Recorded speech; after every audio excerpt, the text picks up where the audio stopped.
D'ailleurs, qu'est-ce que le prophète sallallahu alayhi wa sallam a dit?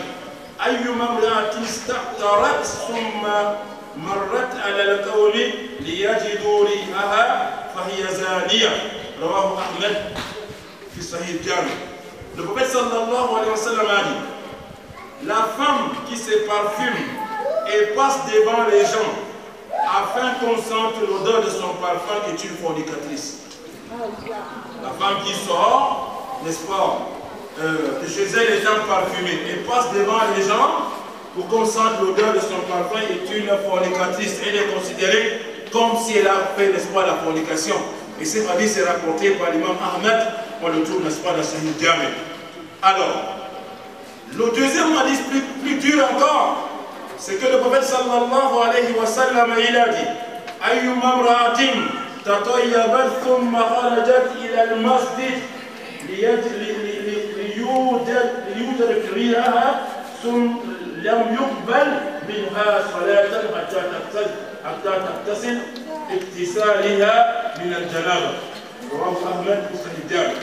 Le prophète sallallahu alayhi wa sallam dans cet hadith il a dit: la femme, n'est-ce pas, qui se parfume et qui sort pour aller à la mosquée,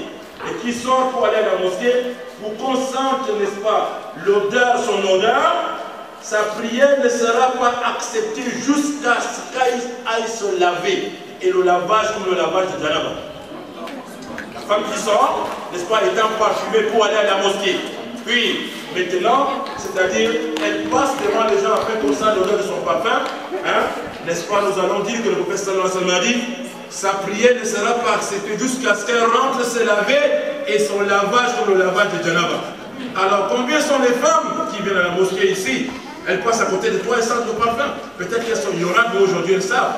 C'est-à-dire, celles qui sont là aujourd'hui doivent transmettre la nouvelle à celles qui ne sont pas là, afin qu'elles sachent, n'est-ce pas, que le parfum est interdit à la femme lorsqu'elle sort de sa demeure. Pour aller à la mosquée ou pas, elle ne se parfume pas. Mais donc nous allons dire que, considérant le deuxième hadith, c'est-à-dire les femmes qui viennent à la mosquée étant parfumées, elles perdent leur temps. Parce que leur prière, selon ce hadith, n'est pas acceptée, parce qu'elles devraient rentrer se laver comme le lavage de Janaba, avant, n'est-ce pas, de voir plus tard si leur prière doit être acceptée. D'une façon de dire que le fait de se parfumer pour venir, n'est-ce pas, à la mosquée pour la femme, c'est un problème. Mais pour l'homme, Masha'Allah, il n'y a pas de problème.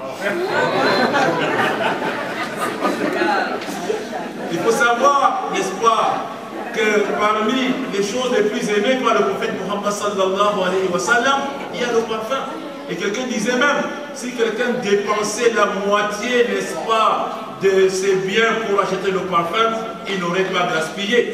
Donc en ce qui concerne l'homme, il lui est recommandé de se parfumer et de se parfumer avec son meilleur parfum, afin que, n'est-ce pas, la maison d'Allah sent bon. Et nous allons dire que, c'est-à-dire les anges qui participent à la prière, ils aiment aussi l'odeur de bon parfum, comme l'homme, n'est-ce pas, aime l'odeur de bon parfum. Mais en ce qui concerne la femme,